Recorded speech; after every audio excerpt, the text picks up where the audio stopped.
Abra, por favor, a tua Bíblia no livro de Romanos, capítulo 12. Carta de São Paulo Apóstolo aos Romanos, capítulo de número 12. Romanos, capítulo 12. Talvez, e esse seja o verso da Bíblia que nesses meus 23 anos que eu prego, é o texto que eu mais uso para pregar. Nesses 20 anos de ministério também pastoral, de ordenação pastoral, que eu tive a graça de celebrar dia 1º de dezembro do ano passado. Verso 1, 2 e 3. É um texto maravilhoso. Amém? Todo mundo pegou a cartela? E você que está em casa, você também pode fazer a campanha Desafio de Elias, que vai do dia 20 ao dia 26 de junho, e vai ser uma bênção. Teremos culto às 7 da manhã, ao meio-dia e às 19 horas. 7 da manhã, meio-dia, 19 horas, exatamente para poder atender a todos os irmãos, dentro do distanciamento social, enfim. E em nome de Jesus, crendo que essa pandemia vai acabar logo. Você não crê não, irmão? Pelo amor de Deus. Se junta comigo aqui, quem crê que vai acabar logo esse negócio, em nome de Jesus. Glória a Deus. O apóstolo Paulo fala assim, do verso 1, 2 e 3. Acompanhem comigo, por gentileza. Eu vou ler na NVI, ok? Portanto, irmãos, rogo pela misericórdia de Deus, que se ofereçam em sacrifício vivo, santo e agradável a Deus. Este é o culto racional de vocês. Não se amoldem ao padrão desse mundo. Na maioria das tradições fala, não vos conformeis com esse século, mas transformai-vos, ou transformem-se pela renovação de sua mente, para que sejam capazes de experimentar e comprovar a boa e agradável, perfeita vontade de Deus. Por isso, pela graça que me foi dada, diga a todos vocês, ninguém tenha de si mesmo um conceito mais elevado que deve ter, mas, ao contrário, tenha um conceito equilibrado, de acordo com a medida da fé que Deus lhe concedeu. Diga glória a Deus. Nós louvamos a Deus pela palavra dele maravilhosa, amém, irmãos? Paulo está ensinando a forma que a igreja, e quando fala igreja, está falando dos membros deste corpo, do pé, da mão, do corpo de Cristo Jesus, que somos nós.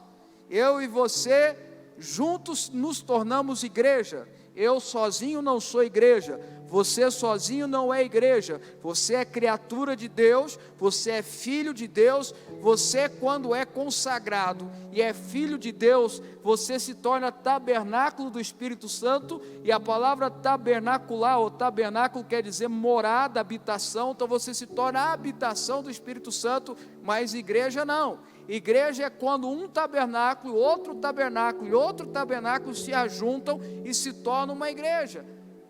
Tem que ter mais de um para se tornar igreja. Por isso que a Bíblia ensina, o apóstolo Paulo ensina, que se tiver 2 ou mais em nome dele, ele estará no meio. Se 2 ou mais pedirem alguma coisa, ele irá conceder no nome dele. Por isso que a Bíblia ensina que é no meio dos louvores que Deus habita. Tem que ter louvor do seu povo, tem que ter um aglomerado de pessoas. Vocês estão entendendo o que eu estou falando ou não, irmãos? Agora, a promessa para nós que somos integrantes da igreja, segundo o apóstolo Paulo, o projeto de Deus é que eu e você tenhamos, o que a gente leu no verso 2, a capacidade de experimentar e comprovar a boa, agradável, perfeita vontade de Deus. O Espírito Santo quer nos conceder a capacidade de experimentar e comprovar a boa e agradável e perfeita vontade de Deus. Agora, irmãos, se nós estudarmos o texto na sua literalidade, se nós estudarmos o que Paulo está dizendo, o que Paulo escreveu, nós vamos perceber que não é uma promessa de qualquer jeito, é uma consequência de atitudes, é algo que se planta e se colhe, não é algo que vem do nada, é algo que se planta e que se colhe. Na tradução ARA, que é a mais usada, a Revista Atualizada, diz bem claramente: para que experimenteis qual seja a boa, perfeita, agradável vontade de Deus. Eu quis usar essa tradução porque fala para que você tenha a capacidade de experimentar, para que algo se abra na sua vida, para que você, ao construir esse algo aconteça em você, você tenha essa capacidade de vivenciar tudo aquilo que Deus sonhou, planejou, projetou, naquilo que é bom, perfeito e agradável para você. Quem está comigo, deixa eu ver quem está me entendendo. Então Paulo vai ensinando, ele começa dizendo: irmãos, rogo-vos pela misericórdia de Deus. Primeira coisa que Paulo quer que eu e você entendamos, para que experimentemos essa boa, perfeita e agradável vontade, é que é pela misericórdia dEle, não é por merecimento, não é porque eu e você somos alguém, não é por causa dos nossos lindos olhos, ou por causa da nossa santidade extrema. Entendam, irmãos, se eu e você tivéssemos uma capacidade de termos uma santidade extrema que agradasse a Deus, glória a Deus por isso, mas nós não temos. A nossa natureza caída, a nossa natureza adâmica, a nossa natureza de pecado, a nossa origem pecaminosa, ela impede a gente de ter uma vida 100% santa. Então eu e você precisamos que a misericórdia de Deus, que é a causa de não sermos consumidos, venha sobre nós, se renovando todas as manhãs, e assim a sua misericórdia, agindo nas palavras do apóstolo Tiago em nossas vidas, triunfando sobre o merecimento, triunfando sobre a nossa justiça pessoal, que é trapo de imundície, me leve a alcançar, me leve a ter a capacidade de construir o caminho para que eu experimente o que é bom, perfeito e agradável. Primeira coisa que eu e você precisamos entender, e quando nós entendemos isso, algo novo abre, um caminho novo se abre. Quando eu e você entendemos que é pela misericórdia de Deus, nós começamos a buscar a misericórdia de Deus, e a misericórdia de Deus começa a nos santificar através da palavra dEle, a misericórdia dEle começa a me purificar através do batismo da sua água, a misericórdia dEle começa a me purificar através da ação do Espírito Santo, mas eu preciso ter essa compreensão. Quem está me entendendo, irmãos? Fala, graças a Deus. Fala, graças a Deus pela sua infinita misericórdia. Amém? E aí ele fala que vocês devem oferecer, na NVI fala: se ofereçam em sacrifício vivo, santo e agradável a Deus. Na Revista Atualizada diz que ofereça o seu corpo como sacrifício vivo, santo e agradável a Deus. Tem a ver com atos de esforço de santidade, ok, mas eu acho que é muito mais fundo do que isso, é muito mais profundo do que isso. É se oferecer na totalidade para Deus. Porque se você parar para pensar, o que Paulo estava ministrando era baseado na Bíblia que ele lia, e a Bíblia que ele lia era necessário ter sacrifícios para se obter redenção. Na Bíblia que ele lia era necessário ter sacrifícios para ter acesso a Deus. Na Bíblia que ele lia era necessário ter sacrifícios de cordeiro, era necessário ter sacrifícios de ovelha, era necessário ter sacrifícios de boi. E ele, com a revelação que ele tinha do sacrifício completo de Cristo Jesus, ele não estava dizendo aqui para santificação, ele estava dizendo aqui de entrega, baseado naquilo que os judeus e os romanos que receberam essa carta, que eram judeus que viviam em Roma, entenderiam. Ou seja, não existia um meio sacrifício de cordeiro, não existia um meio sacrifício de ovelha, não existia uma metade de sacrifício de um boi, não, era sacrifício por completo. Se quisesse obter a redenção de um pecado, tinha que sacrificar um cordeiro por completo, não era metade, era por inteiro. Então Paulo estava ensinando para a igreja de Romanos, e está ensinando para nós através do eco do Espírito Santo que chega até nós, é que para que eu experimente o que é bom, o que é perfeito, o que é agradável, segundo a vontade de Deus, a minha entrega tem que ser por inteiro. Não é necessário o sacrifício de cordeiro, Jesus já fez o sacrifício definitivo e suficiente. Não é necessário mais um sacrifício de bois ou outra coisa qualquer, mas é necessário o meu sacrifício por completo. O sacrifício sou eu, a minha entrega por completo. Vocês estão entendendo o que eu estou dizendo ou não? A minha entrega 100%, eu dizer: Senhor, eu estou nas suas mãos, eu me consagro a ti, eu sou teu. É um sacrifício. Irmãos, escuta, eu gosto muito dessa frase, então eu vou falar para você: com Deus não tem negócio. Você consegue negociar comigo, se você for esperto, inteligente, você me dá um nó. Você consegue negociar com maiores empresários do Brasil e do mundo. Você consegue negociar com qualquer pessoa, com pastor, com bispo, com apóstolo, com reverendo, com quem você quiser. Mas com Deus não tem negócio.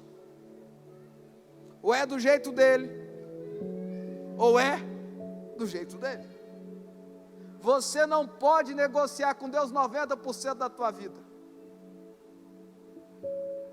Você não pode dizer para Deus: comanda tudo na minha vida, mas não intromete no meu casamento. Você não pode dizer para Deus: olha, o Senhor comanda tudo, mas os meus negócios o Senhor sabe como é que é. Tem que ter um espacinho para divergir, né? Dar uma divergência da sua... Não tem jeito. O que Paulo está ensinando para que eu e você experimentemos o que é bom, o que é perfeito, o que é agradável, nos meus negócios, na minha empresa, na minha família, no meu casamento, na criação dos meus filhos, em tudo na minha área, eu preciso me sacrificar por inteiro. Quem está me entendendo, diga amém forte aí.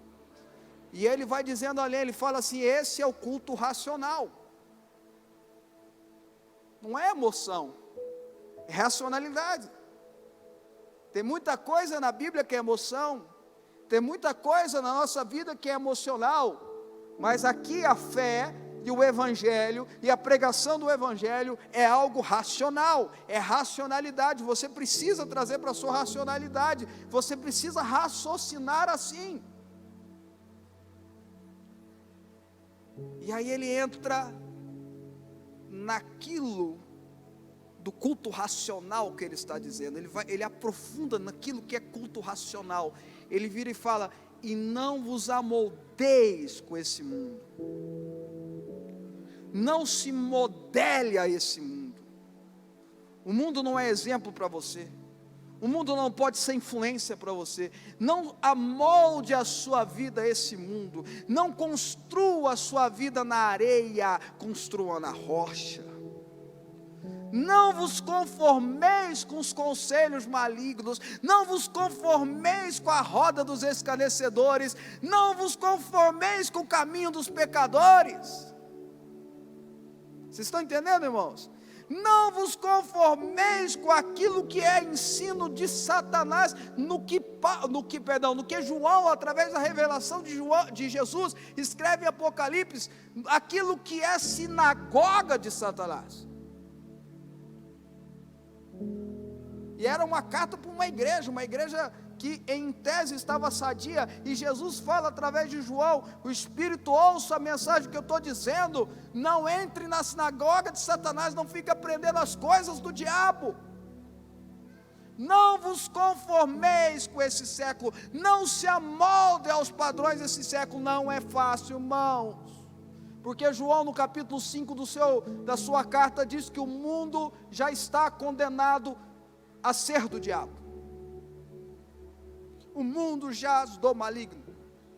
Não é fácil, irmão, porque nós temos que viver aqui, conviver aqui, nós temos que plantar aqui, nós temos que lutar aqui, e aí nós já temos a concorrência dos homens, e aí nós passamos a ter a concorrência espiritual também, e a concorrência espiritual, ela é mais forte que a concorrência humana. A concorrência humana, quando nós entendemos que não é o homem que está competindo com a gente, sim o demônio que está por trás dele, a gente começa a ter muito mais misericórdia e empatia. A gente começa a fazer o que João ensina também no capítulo 5, amar as pessoas com o mandamento de Cristo Jesus. Porque a gente entende que a batalha não é contra carne ou sangue, mas contra principados, potestades, dominadores deste mundo tenebroso e espíritos que agem na região da maldade. Mas não é fácil, eu sei, mas é extremamente possível. E é um caminho que Ele abriu. Jesus que abriu esse caminho, não foi homem, não foi carne ou sangue, foi Jesus que abriu esse caminho. Não é à toa que Ele fala, não por força nem pelo poder, mas pelo meu Espírito, diz o Senhor. Quem está me entendendo, diga amém. Mas transformai-vos pela renovação da vossa mentalidade. E aí, meu irmão, vê um segredo fulminante. Você precisa transformar a sua mente. Você precisa deixar de ter a sua mente pessoal, não sei se eu posso dizer assim, mas para que você entenda, e passar a ter a mente de Cristo Jesus. Ele precisa ser Senhor da sua mente. Não é à toa que Jesus fala que Ele quer levar cativo a autoridade dEle, a sua mente. Cativo é preso, escravo. Transformai-vos pela renovação da vossa mente. Sabe, irmãos, eu estudo muito o Antigo Testamento, eu gosto muito de estudar o Antigo Testamento, porque através do Antigo Testamento a gente conhece o coração de Deus. Muitas das coisas ainda não há aquela validade, porque nós estamos num tempo diferente, nós estamos no tempo da graça, mas o Antigo Testamento ensina-nos o coração de Deus. E uma coisa que me chama muita atenção do povo de Israel, quando ele sai do Egito, é que 3 dias depois que ele viu todo aquele mar se abrir, depois daquele tempo todo dos gafanhotos vindo para lá e para cá, e as 10 pragas e aquela coisa toda, depois de 3 dias que o mar abriu e fechou, eles começam a murmurar, e começam a dizer, o Egito era tão bom, a gente podia comer melão. Eles tinham sido libertados, mas a mente deles ainda era de escravos. O corpo deles estavam livres, mas a mente deles era de escravo. Tem muito crente que já foi libertado no seu corpo, está salvo e remido pelo sangue de Jesus. Se Jesus voltar hoje, ou ele partir, ele vai ser salvo, vai para o céu, mas a mente dele ainda é uma mente de escravo. E por mais que ele seja salvo, e por mais que ele seja redimido pelo sangue de Cristo Jesus, a mente dele, por ser ainda escrava, ele não experimenta o que é bom, o que é perfeito, o que é agradável, segundo a vontade de Deus para a vida dele. Não é um assunto de salvação. Irmãos, entenda, a salvação não é, e eu estou terminando a mensagem, a salvação não é o fim da carreira cristã, a salvação é o início da sua carreira cristã. Deus não quer que você viva na terra para ser salvo, Ele quer te salvar para fazer algo extraordinário na sua vida aqui na terra e no céu. A promessa dele para mim e para você é vida abundante na terra e vida eterna no céu. Agora tem muito cristão que está preso no que é vida eterna e esquece que há uma vida abundante antes da vida eterna. Ele está salvo, ele está redimido, mas como a mente dele ainda tem saudade do Egito, como a mente dele ainda está escravo, como ele ainda não foi transformado pela renovação da mente, não é assunto de orientação, de ajuda, é uma ajuda do alto. A renovação da mente não vem por homens, a renovação da mente não vem por cursos, a renovação da mente não vem por YouTube, a renovação da mente vem pelo poder do Espírito Santo, pela ação do Espírito Santo, pela vida de Deus na sua mente. É assim que vem. Transformai-vos pela renovação da vossa mente, para que você tenha a capacidade de experimentar e comprovar a boa, agradável, perfeita vontade de Deus. Eu ia terminar falando sobre o último item que ele fala aqui.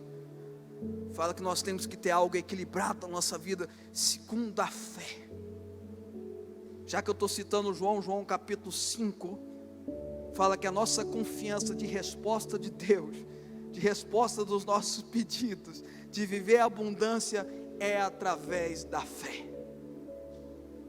Por fim, irmãos, entenda, a fé não é algo místico,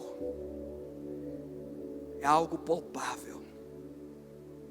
A fé não é algo apenas sobrenatural, é algo natural. A fé é dom do Espírito Santo, mas é também desejo e escolha, é querer realizar. A fé não é apenas revelação do alto, mas é a certeza daquilo que se espera, e a convicção daquilo que não se vê. Isso é fé.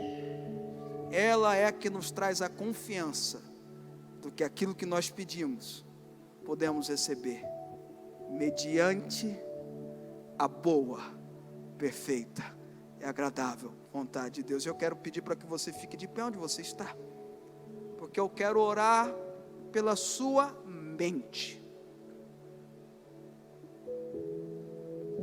Oferecer como sacrifício vivo, santo e agradável a Deus é você que tem que fazer, é você que tem que dizer, é você que tem que se esforçar, é você que tem que dizer: Jesus, Tu és meu Senhor. É tudo pela misericórdia dele, irmão. Você veja que Paulo começa: rogo-vos pela misericórdia de Deus. Sem a misericórdia a gente não consegue nada, a gente não faz nada, mas pela misericórdia dele eu e você podemos dizer: eu quero ser um sacrifício seu, eu quero me oferecer como um sacrifício vivo, santo, agradável a Ti, Deus.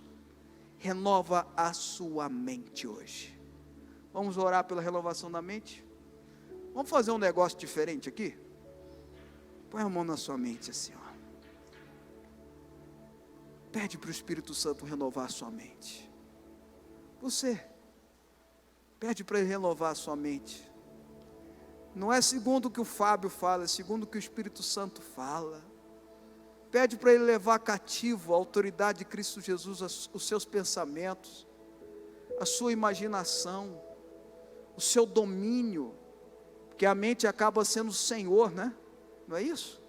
Ela acaba mandando em você, mandando nas suas emoções, mandando nos seus atos, nas suas escolhas.